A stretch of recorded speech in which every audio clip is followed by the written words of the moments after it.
This is behind 2nd Saintfield Presbyterian Church in County Down, and we've previously on this channel covered the final resting place of George Best, the famous footballer, the most famous person buried in Roselawn Cemetery.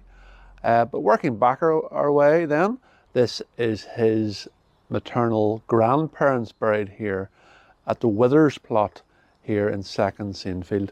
So you can see there's a number of Withers stones here, but the one that commemorates George's grandparents is this larger black plaque here, and it commemorates George C. Withers as having died on the 6th of December 1956, and then his wife Elizabeth, who died many years later, 23rd March 1997, and then the words peace, perfect peace. This is a couple who they lived in Donard Street in East Belfast off My Lady's Road, and in fact before George and some of the rest of his family's parents and his sister Carol moved into the family home at 16 Burren Way, the family lived for a while with this granda of George's. So they're originally from this area, Saintfield. Again, you can see on other Withers plaques here, Cahard, a townland outside Saintfield. So this is where the Withers family originated from. George Best, I look after his family home, which is on the Craigie Estate. Now it's now an Airbnb owned by a local charity, the Eastside Partnership.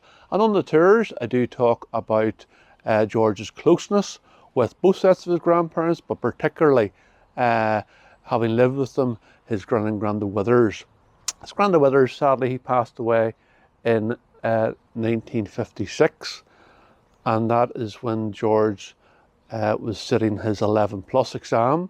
So even though he was very close to his granda Withers, and he only found out about his granda Withers' death on the way to doing his 11+ exam, but even despite that, George was the only one in his class in Nettlefield Primary School who passed the 11+, meaning that he went to a grammar school, in this case Grosvenor Grammar School, which in those days wasn't close to where the house is now in Burren Way. It was in the Grosvenor Road, that's where the name comes from, and George wasn't particularly happy there because he was only interested in playing football in sports, but it being a grammar school, they played rugby there, so he wasn't particularly happy, as I say. And then he went to Lisnashara, where he was able to play football, and the rest, as they say, is history. So this in the grounds of the scenic, historic 2nd Saintfield Presbyterian Church. Just behind the church here is the final resting place of George Best's maternal grandparents, George and Elizabeth Withers.